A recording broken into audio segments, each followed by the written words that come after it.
He strode into the airport lounge with the air of a man who had already conquered the world.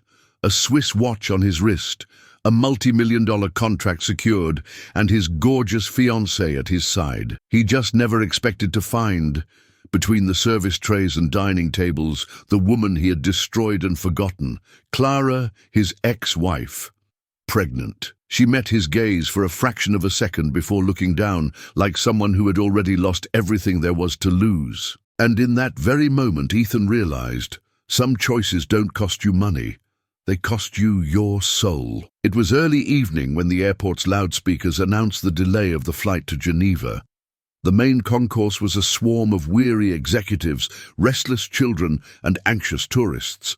But in the panoramic restaurant on the third floor, the atmosphere was a stark contrast to the chaos below: soft lighting, glistening wine glasses, and discreet waiters. Ethan Cole arrived 20 minutes late, as usual, wearing the confidence of a man who commands time itself. Jessica was already waiting for him, surrounded by shopping bags from expensive brands and the envious stares of other patrons. He sat, ordered the most expensive wine on the list, and began to talk about mergers, profits, and the new apartment in Switzerland. Until a waitress approached their table, the air shifted.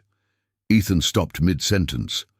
It was Clara. She carried a small notepad and a 7-month belly that no uniform shirt could possibly conceal. "Good evening. May I take your order?" she said, deliberately avoiding his eyes. And right there, Ethan Cole's world stopped spinning. Clara Evans had always been the kind of woman who gives more of herself than is reasonable.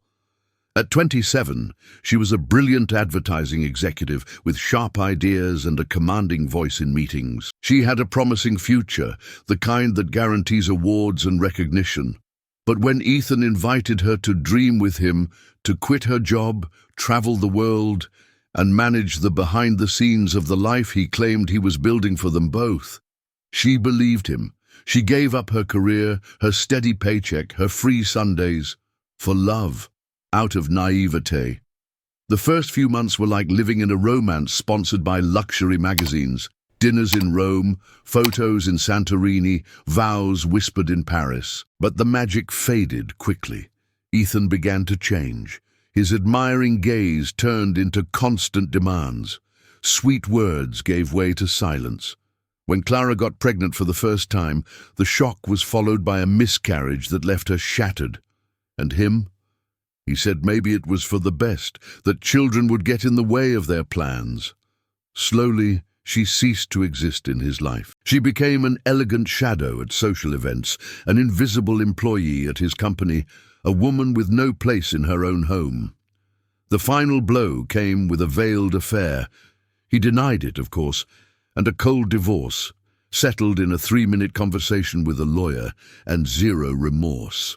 Clara tried to start over, but the job market isn't kind to the ex-wives of millionaires, especially those with a 5-year professional gap on their resume. By the time she discovered she was pregnant again, she was already living in a minuscule studio apartment and working odd jobs at events. The baby's father, a temporary co-worker from a catering gig, vanished the moment he heard the word ultrasound. She didn't cry. She went to the bathroom, washed her face, put on her apron, and went to work at the airport restaurant. It wasn't glamour. It wasn't a plan. It was survival.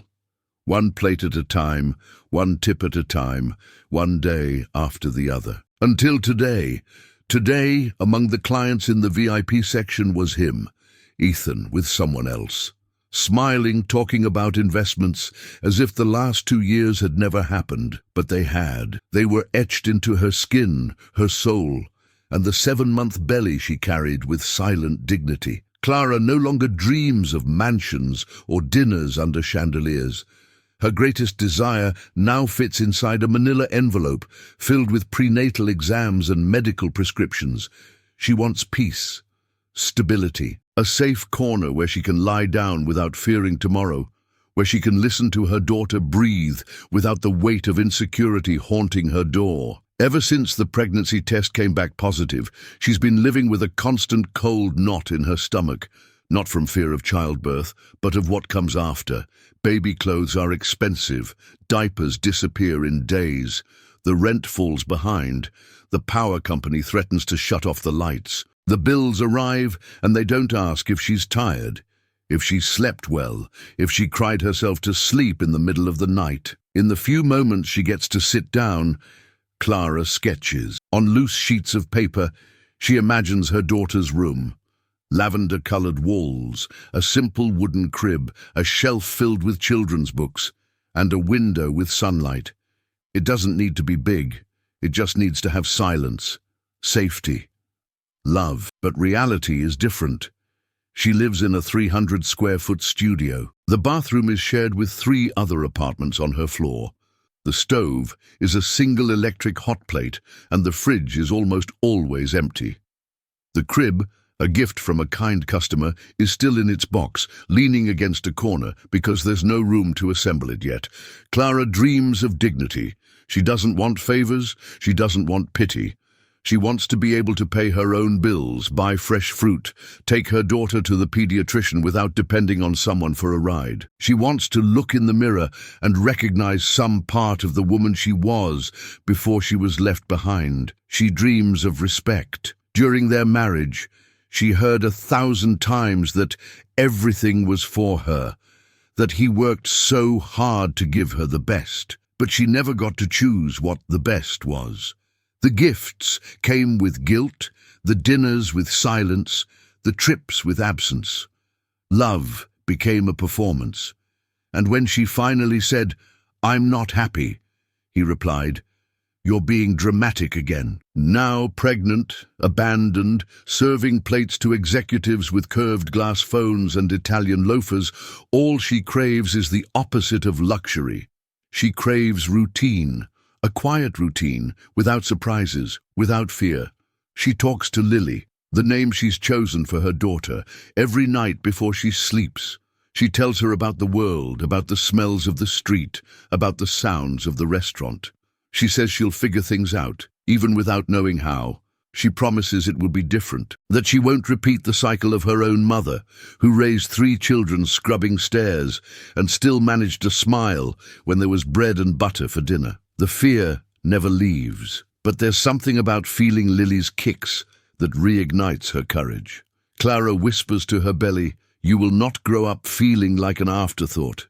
You will know you were chosen, even when no one else wanted you.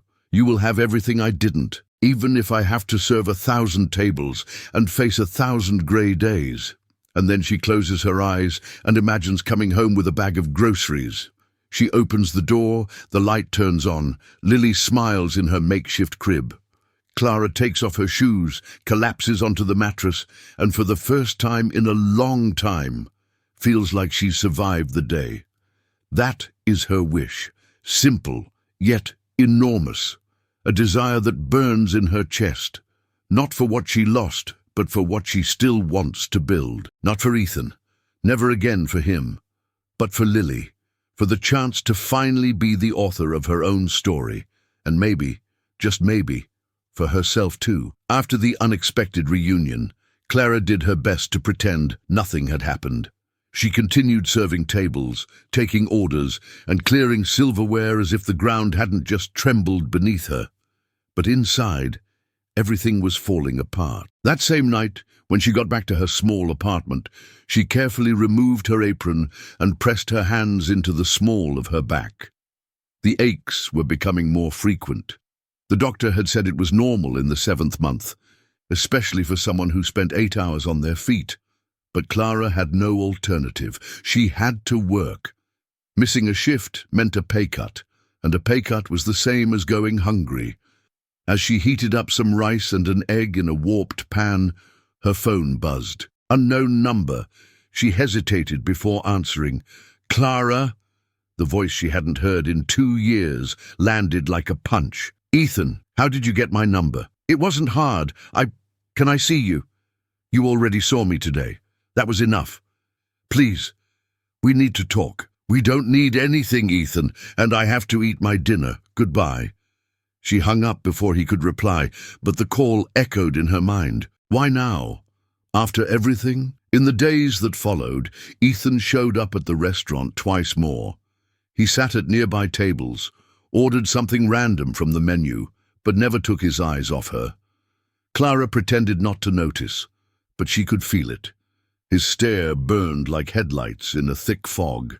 On his third visit, he tried to start a conversation. "Are you okay? I'm pregnant and balancing 3 plates on a tray. Do you think I'm okay?" The manager noticed the tension and pulled Clara aside. "Avoid conflicts with the customers, please.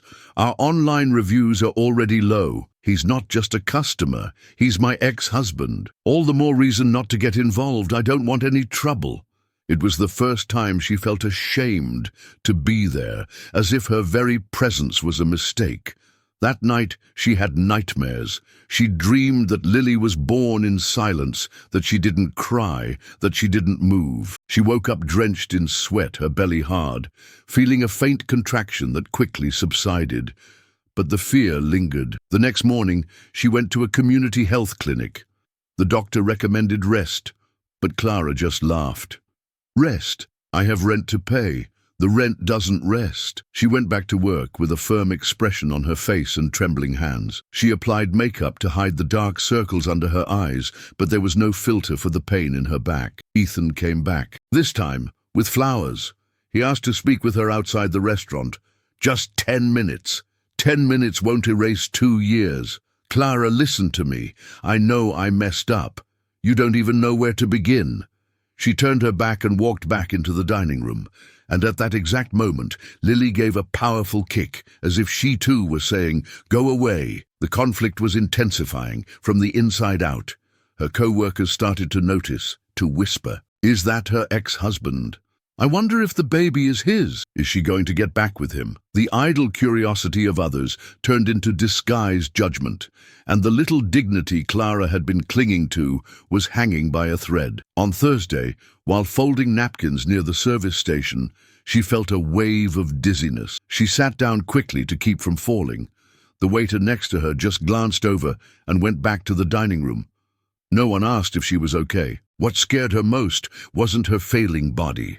It was the feeling that the world kept spinning while she was standing still. What if Lily was born premature? What if she couldn't produce milk? What if the disassembled crib was never put together? Ethan sent texts, all of them unread. Clara was tired of apologies, of reappearances that were rooted in guilt, not love. The problem was, even though she didn't want to, she thought about him.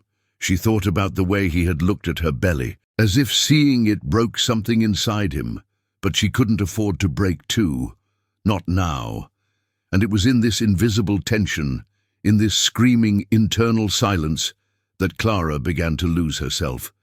She no longer knew if she was angry, scared, or lonely. Maybe she was all three at once.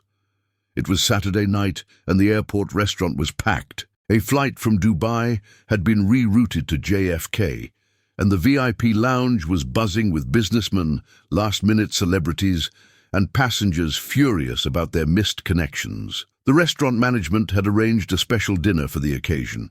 A fixed menu, extra waiters, pristine uniforms. Clara was assigned to cover the premium section, precisely because of her experience and discreet demeanor. Even at 7 months pregnant, she had no choice. She needed the extra pay. She put on the white shirt that barely concealed her belly, tied her hair back firmly, and donned her apron like a suit of armor. She knew it was going to be a long night. She just didn't know how long. At 9:47 p.m., a loud group entered the room. Boisterous laughter, strong perfumes, voices that dominated the space. Clara recognized one of the faces before he even got close. Ethan. He was wearing a tailored navy blazer and holding hands with Jessica, the same woman who had been with him on the night of their reunion. This time, however, she seemed different. She wore a tight dress, had sharply lined eyes, but her smile was strained. Ethan looked for a more private table, but couldn't find one. They were seated near the center of the room, surrounded by other important clients. Clara froze for a second. The manager gestured to her. "Go on." She took a deep breath, grabbed the ordering tablet and walked toward the table. Her belly felt heavier than usual. Maybe it was just nerves. As she approached, Ethan looked up. and his expression changed instantly. It was a mix of surprise, guilt, and something else she couldn't name. But Jessica noticed. "Who is this?" she asked, lowering the sunglasses she wore purely as an accessory. "Clara," he said. "She's Clara?" Jessica turned to her. "Do you know my fiancée?" Clara maintained a professional tone. "Good evening. May I take your order?" "Wait." Jessica laughed with contempt. "This is unbelievable. Is this your ex?" The silence in the room seemed to expand. A neighboring table stopped their conversation. Ethan tried to de-escalate. "Jessica, please, we can talk about this later." But she didn't want later. She wanted now. "You told me she was unstable, that she left you, that she was a closed chapter. You didn't say she worked here." "Ma'am," Clara interrupted, trying to salvage what little dignity she had left. "I can get another server for you if you'd prefer." "No, no." Jessica stood up, her eyes locked on Clara. "We're going to be served by you. I want to see what else you're good at serving besides drama."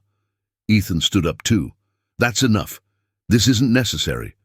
"Oh, now you're defending her?" Jessica crossed her arms. "She's the victim, is that it?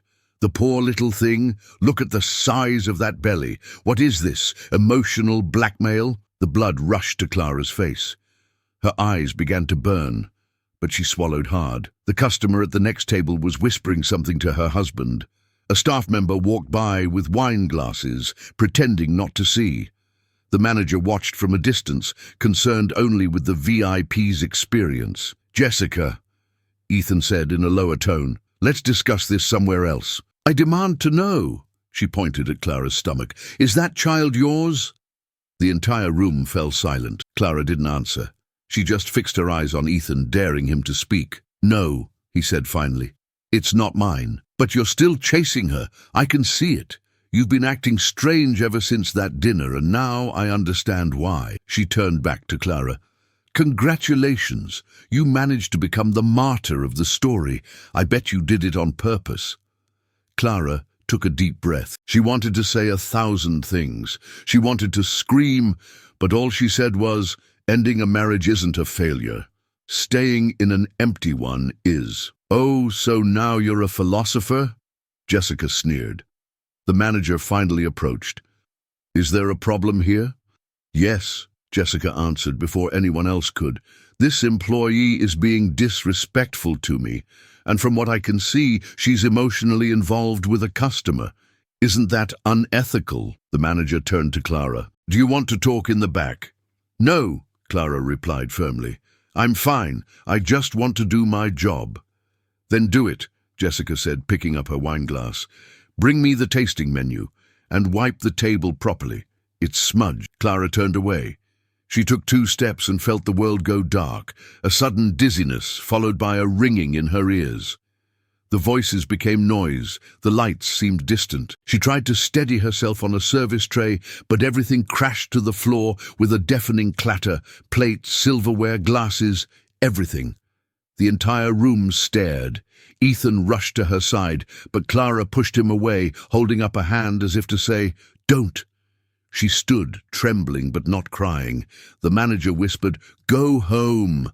We'll talk later." It wasn't a suggestion, it was a suspension. Clara walked out of the restaurant slowly, head held high, belly prominent, her eyes glistening with unshed tears. Everyone watched, but no one helped her. No one asked if she was okay, because in that place, what doesn't shine doesn't deserve to be seen. That night, Clara didn't go straight home. After leaving the restaurant, she walked aimlessly down the airport boulevard, her uniform stained with sauce, her belly throbbing beneath the tight shirt. The city felt immense, indifferent, a blur of headlights, honking horns and hurried footsteps that had no time for a pregnant woman who was devastated on the inside. She sat on a concrete bench across from the bus terminal, where interstate buses departed every 20 minutes, carrying people far away, people who, perhaps at that very moment, were also trying to escape something. Clara didn't want to escape. She just wanted to stop. Stop hurting, stop holding it together, stop pretending to be strong. The tears finally came when she saw a woman selling boxed dinners out of a styrofoam cooler. It wasn't hunger. It was a memory of the time she used to cook for Ethan, making him eggplant lasagna because he said he hated processed food. Thinking about it now felt like a cruel joke. He hated processed food. But he didn't hate abandoning her. The baby moved. Lily. It was as if she was saying, "I'm here, Mom." And that was enough to make her get up and walk to the bus stop. She had to go back. She had to lie down or fall apart. When she reached her building, she climbed the 3 flights of stairs with great effort. Each step seemed to pull away a piece of her spirit. Upon entering her apartment, the silence embraced her with a cruel coldness. No welcoming voice, no warm meal waiting, no one saying, "That was hard, wasn't it? But you made it through." She took off her shoes, then the apron. She looked at the unassembled crib in the corner. She didn't even have the strength to move it. She went to the bathroom and saw her reflection in the mirror. The stained shirt, the sweaty face, the smudged makeup, the empty eyes. She turned on the faucet and washed her face, but it was no use. This wasn't dirt, it was pain, old pain, accumulated pain, unspoken pain. She sat on the bathroom floor, hugging her knees. She wasn't crying anymore. She just sat there in silence, with her head against the cold wall. Lily kicked gently, as if to say, "You're still here," and that broke Clara in two. Because she was. But for how much longer could she keep going? She tried to sleep, but insomnia was a constant guest. Lying on her side, pillows supporting her belly, she stared at the ceiling and tried to pinpoint the exact moment her life had fractured. Was it when she believed Ethan would change? Or when she decided that being a wife was more important than being a woman? Or was it when she found out she was pregnant by a man who disappeared the same week? The next day she woke up late. Her phone was buzzing with messages from the manager. 11:24 a.m. "I'm waiting for your explanation." 11:45 a.m. "We can't afford a scandal. I've spoken with corporate." 12:02 p.m. "Come back tomorrow, out of uniform. We need to talk in person." Clara read the messages with a mixture of anger and resignation. She knew what was coming, an unceremonious firing. The restaurant didn't want problems, and she was now a problem, a pregnant woman, exposed, with a millionaire ex-husband frequenting the place, and a jealous fiancé ready to cause a scene at any moment. She took a shower, made weak coffee, cut a day-old roll in half and tried to eat, but swallowing felt impossible. The memories of the previous night returned in flashes. The laughter, the judgmental stares, the shattered plate on the floor. Jessica's words echoed on a loop. "Congratulations, you managed to become the martyr of the story." And for the first time, Clara began to believe that maybe it wasn't enough, that maybe trying to live with dignity wasn't going to cut it, that maybe, even after giving her all, the world had no room for women like her, honest, alone, and exhausted. In the afternoon, she had to go out to pick up lab results from the clinic. It was hot. Sweat trickled down her back. She carried her purse in one hand and the papers in the other. She got on the bus, and no one offered her a seat. She stood all the way downtown, her belly heavy and her head spinning. On the way back, she passed a storefront with baby clothes and paused. There was a pink onesie with the words "Little Warrior" written on it. It cost $59. She smiled a painful smile. It was beautiful, but could she afford it? No. She walked away without going inside. That night she went to bed early, but not to sleep. Lily was kicking harder than usual. Clara placed a hand on her belly and whispered, "I'm sorry, sweetheart. Mommy's tired. Tired of pretending she can handle it all. Tired of carrying everything alone. Tired of having to be strong all the time." The tears came silently. It wasn't just her body that ached. It was her heart, which could no longer find refuge. It was her hope slipping through her fingers. It was the cruel certainty that the world doesn't stop for those who stumble. And deep down, a fear whispered, "What if I can't get up again?" Have you ever had to swallow your tears in the middle of your workday just to keep your job? Have you ever felt like the entire world could collapse and no one would even notice? If you've ever been through something like that, comment, "I understand," below. Sometimes, just knowing there's someone on the other side who feels the same helps you breathe a little easier for one more day. The next day, the sky was overcast, and Clara woke to a strange sensation: too much silence. No messages from the restaurant, no noise from the neighbors, no baby movements yet.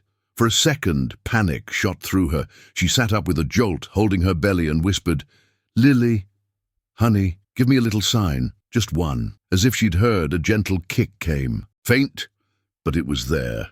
Clara let out a breath and sat on the edge of the bed. She caressed her belly and closed her eyes for a few seconds. "We're still here, right? Still together." The intercom buzzed. "Ms. Evans, there's a delivery for you at the front desk." She was puzzled. She wasn't expecting anything. She made her way slowly down the stairs, her hands on the railing, her ankles aching. When she got to the entrance, she found a blue insulated bag with a note clipped to it. "Not poisoned, just food. E." Inside, there was a glass container of still warm chicken soup, homemade bread, and a bottle of passion fruit juice. Clara held the bag for a few moments before reacting. She walked back upstairs, her legs trembling, not from the climb, but from the strange feeling that someone had cared. When she sat down to eat, she noticed another detail. The soup spoon was already separate, wrapped in a napkin. Small gestures, silent acts of care. Something she hadn't felt in a very long time. She didn't reply to the note. She didn't call. She didn't say thank you. But she ate every last bite. The next day, the doorbell rang. Not the intercom, directly at her door. When she opened it, Ethan was standing there, alone, without flowers, without his power stance, without the armor of an Italian blazer. "Sorry to show up unannounced. How did you get my address? A friend of mine knows people at the IRS. It was wrong, I know. But I had to see you." Clara crossed her arms, suspicious. "If you're here to convince me to take you back, don't waste your time." "I didn't come for that. I don't even know if I have the right. I just wanted to know how you are." She almost laughed. "Do you think it's fair to show up now, after everything, and ask how I am?" "No," he admitted. "It's not fair.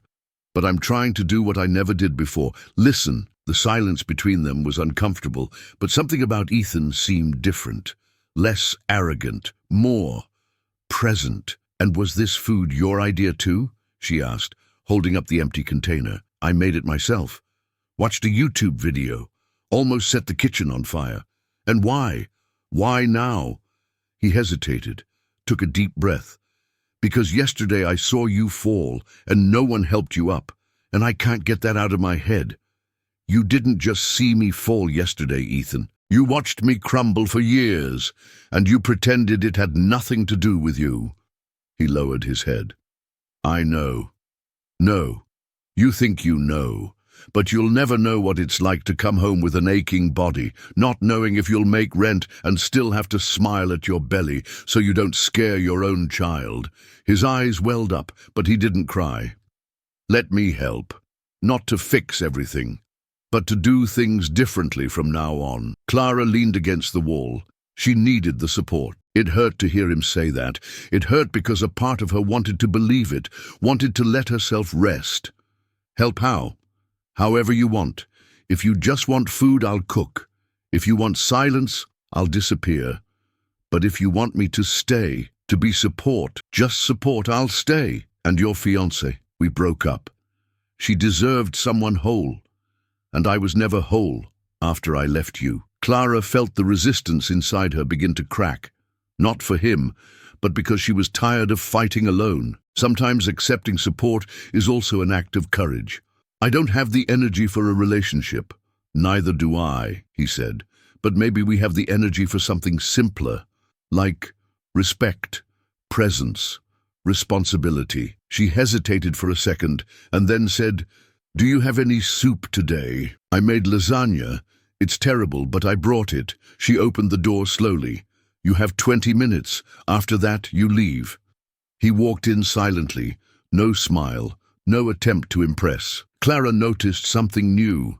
For the first time, Ethan wasn't trying to redeem himself. He was trying to learn, and maybe that was the beginning. In the days that followed, Ethan began to show up more often, never unannounced, always with something in his hands, a grocery bag, fresh fruit, a bottle of prenatal vitamins he swore he'd researched for hours. Clara watched everything cautiously, like someone watching a storm that threatens to become calm but doesn't dare open the window just yet. He never brought up the past.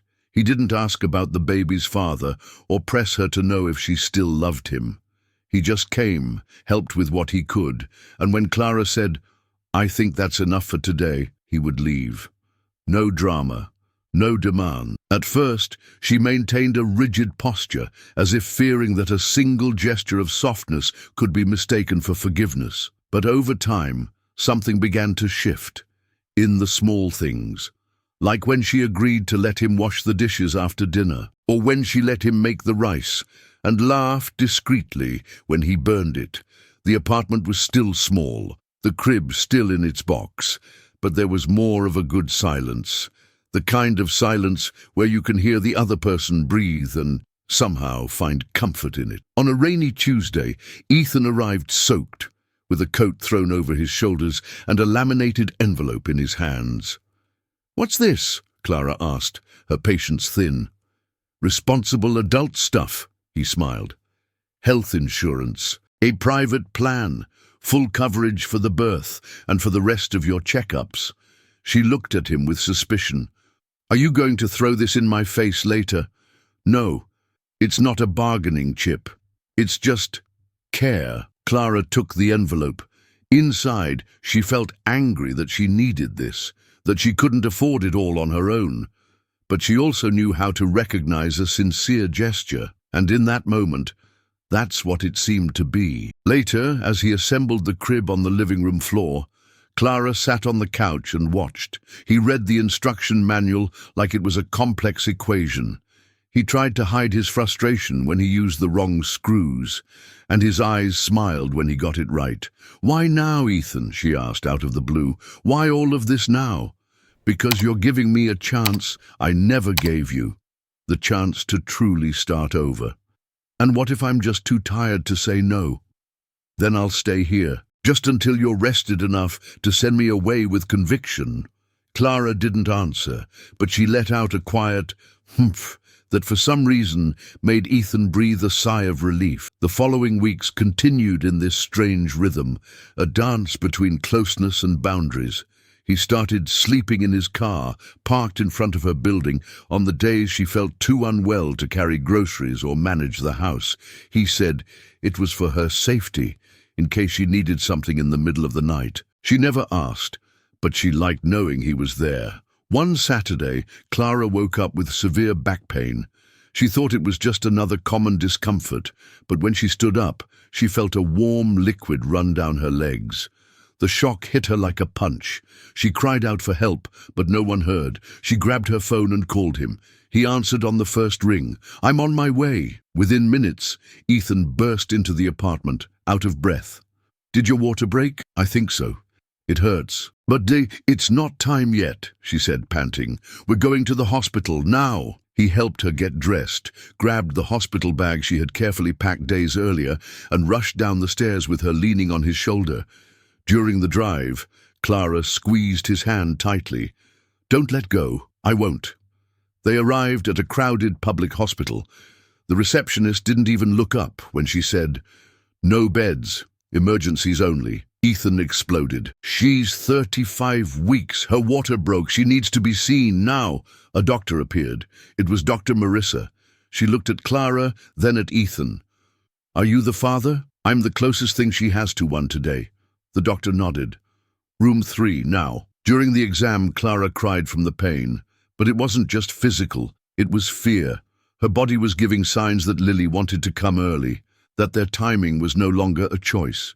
Daniel stayed outside, pacing back and forth. When the doctor returned and said she would need to be observed and possibly admitted, he simply replied, "I'll stay, for as long as it takes, however she wants me to." It was in that instant that Clara, for the first time, didn't feel alone. She didn't know if she could trust him, but in that moment, she decided to try. The hospital smelled of antiseptic and silence. The hallway of the obstetrics wing seemed frozen in time. Ethan sat on a metal bench, hands clasped, his knee bouncing nervously. The last time he'd felt this much fear was during an international negotiation involving over $80 million. And yet, this was different. Now, there were no spreadsheets, only heartbeats, 2 of them. Clara was in her room, being monitored.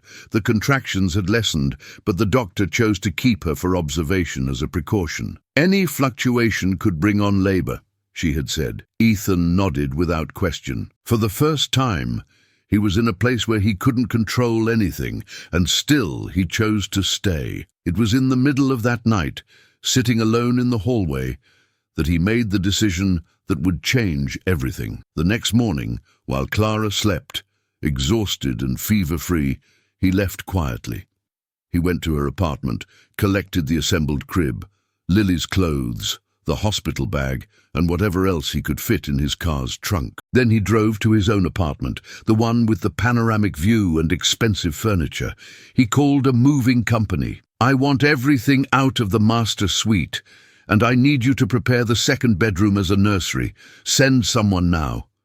"Sir, are you moving in with someone?" "No, they are moving in, and they will live in peace." Next, he made another call. "Mr. Horowitz, I want to revise my will, and I need to redirect a portion of the holding company's shares. It's urgent." "To whom?" "To my daughter, Lily Evans Cole." There was a silence on the other end of the line. "Sir, has she been registered?" "Not yet, but she will be, with my name, and everything I have will be hers, even if I'm never called Dad." "Understood. I'll prepare the documents." Ethan hung up. It was a gesture, but it was more than that. It was a commitment he was forcing himself to honor, even if Clara never forgave him, even if Lily never called him Dad, because, finally, he understood that some responsibilities don't come with applause.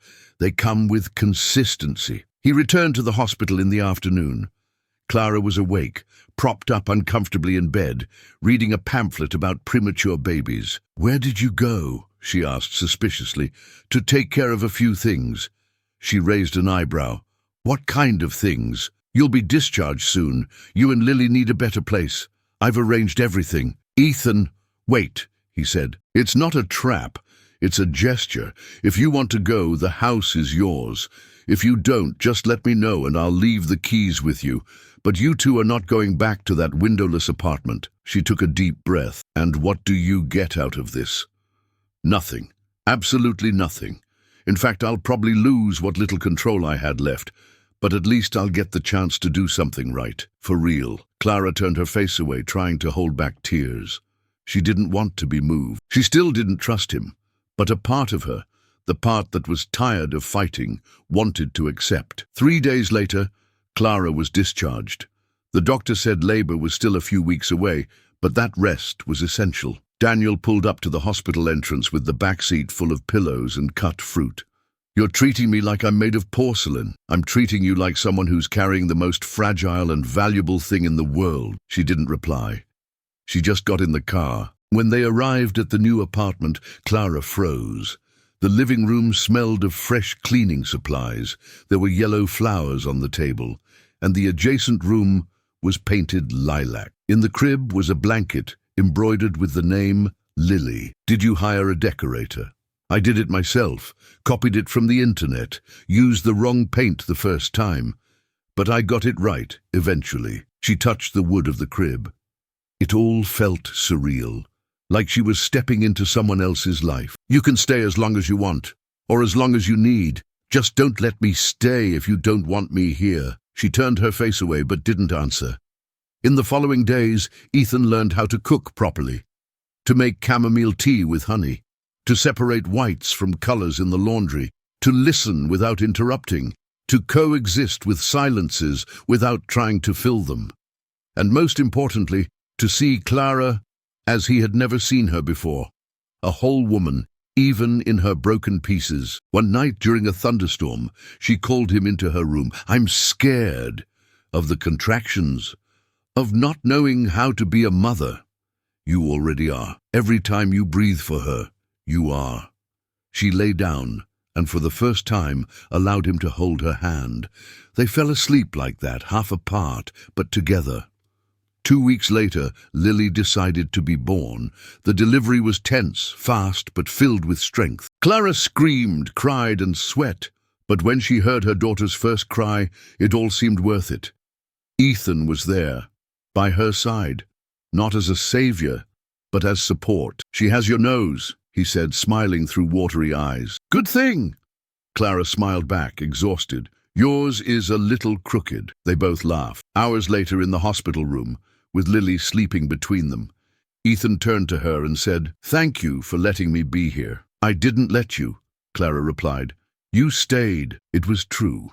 In that moment, there was no certainty about the future, no promises, no rings, but there was Lily, and with her, a new beginning. The news of Lily's birth spread faster than Clara could have imagined. It wasn't through social media. She barely used her phone. But all it took was for Ethan to post a single photo with the caption, "She's here, small, strong, and far more important than any victory before." The image was simple: Lily sleeping, wrapped in a lilac blanket, her tiny fingers clutching Clara's thumb. But the reaction was huge. Comments, messages, phone calls. Ethan's childhood friends, business partners, even journalists. Everyone wanted to know, is it true he's claimed a child from outside his marriage? Who is this woman who suddenly appeared in his life? But the biggest shock came from where it was least expected. Across town, in a building with marble columns, Eleanor Cole, Ethan's mother, held her phone with the photo on the screen. She was a woman known for her coldness, a hostess of high society events, admired for maintaining the same imperturbable expression at funerals and parties alike. But in that moment her hand was trembling. "She had the baby," she said in a low voice, staring at the screen. "What baby?" her friend asked between sips of tea. "The baby my son denied he had." Without waiting another moment, Eleanor sent a text to Ethan. 8:42 am. "Can we talk?" Hours later, she appeared at the new apartment, the one now inhabited by 2 women and a man learning to rebuild himself. She rang the doorbell firmly, as if she still believed she was in control. Ethan answered. "Mom, may I come in?" Clara was on the couch with Lily in her arms, wrapped in a small blanket. When she saw her mother-in-law, or ex-mother-in-law, at the door, she felt her body tense up. "I didn't come to make a scene," Eleanor said as she entered. "I came to see what I've missed." The living room was clean, smelling of lavender. There were toys piled in a corner and a forgotten baby bottle on the coffee table. "Is this—" She pointed to the baby. "Lily," Clara answered calmly. "Your granddaughter." Eleanor approached slowly, as if the floor might give way at any moment. When she saw the baby's face, something inside her broke. Her eyes welled up, but she disguised it by running a hand through her hair. "She's beautiful. She takes after her mother," Ethan said without hesitation. "Why didn't you tell me sooner?" she asked her son. "Because you would have told me not to get involved. And you would have obeyed, like you always did." Ethan took a deep breath, but not this time. The silence that followed was more tense than any previous argument. Eleanor looked at Clara. Pride still shone in her eyes, but her tone of voice was different. "I never truly knew you. I judged you based on what I heard. And for that, I am sorry." Clara didn't respond immediately. She was used to not expecting apologies from anyone, least of all from someone like her. "Lily doesn't need more people to surround her. She needs people to protect her," Clara said. "And I want to be present," the grandmother finally replied. Days later, another surprise. Jessica, the ex-fiancée, sent a message, not to Ethan, to Clara. 11:03 am. "I know I have no right, but I wanted to apologize. If you're open to it, maybe we could talk someday. No hard feelings." Clara read the message 5 times before replying. 11:40 am. "Thank you. Some pain we don't choose, but how we deal with it says everything." They never met, but the conversation was there, on the record, like a bridge no one needed to cross, but that existed all the same. Meanwhile, her old colleagues from the restaurant started gossiping. "Did you see? She's living with her ex now. Oh, she went back because he's rich. It must have been her plan all along." One day, Clara ran into one of them at the grocery store.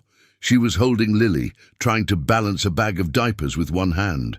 "Hi," the woman said, embarrassed. "I heard you had the baby." "Congratulations." "Thanks. So, are you really back with him?" Clara gave a small smile. "I'm not back with anyone, but he came, and he stayed. That's different." Later in the car, she remarked to Ethan, "People will always think they know our lives." "Good thing they don't," he replied.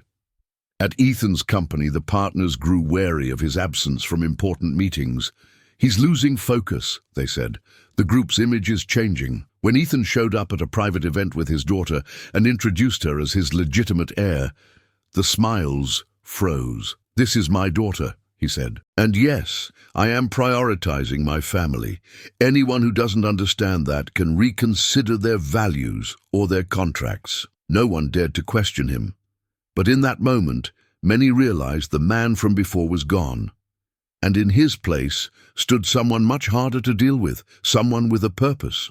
Months later, the journalist who always covered Ethan's business dealings published an article. "The Millionaire Who Gave Up the Top to Learn How to Be a Father." The story detailed his recent journey, the change in his routine, and the emergence of a new social enterprise he and Clara had founded. An NGO offering assistance to single mothers in crisis. The project's name?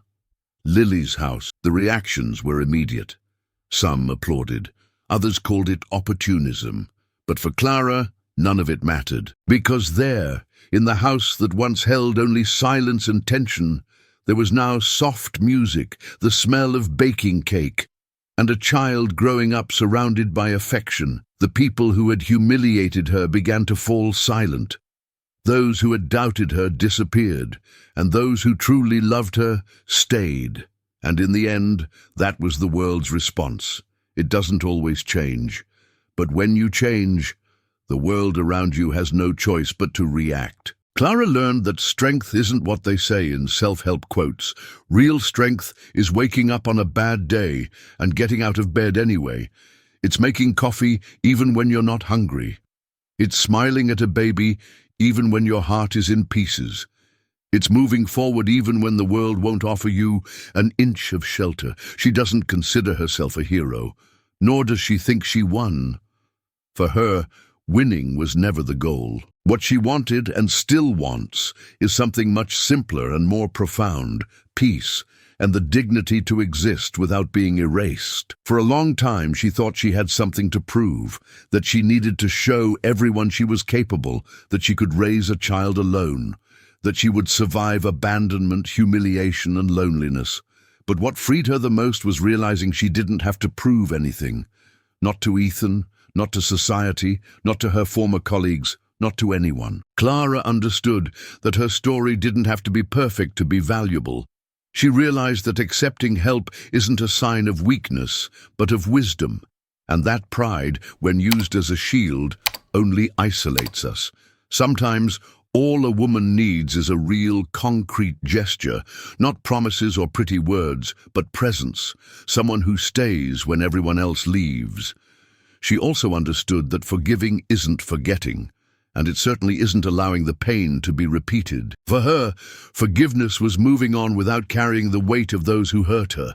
It was looking at Ethan not as the man who abandoned her, but as the man who one day chose to stay, and to bear the consequences of choices he could no longer undo. Lily's arrival didn't heal everything, but it created space for the new, for the light, for the possible. Today, Clara knows she's not alone, and that being a mother didn't cancel her identity, it just transformed it. Because now, when she looks in the mirror, she doesn't just see the exhausted woman, she also sees the woman who didn't surrender, who fell and got back up, who was afraid and went forward anyway. The greatest lesson she carries didn't come from the tears, or the pain, or the losses. It came from a quiet love, the love that doesn't show up in photos, but that is present in every gesture, The love that cares, that embraces, that remains. The love she built for herself. Months have passed since Lily came into the world, and the house that once felt like a temporary arrangement has taken on the shape of a home. Ethan, now less consumed by his business, began to dedicate real time to his daughter.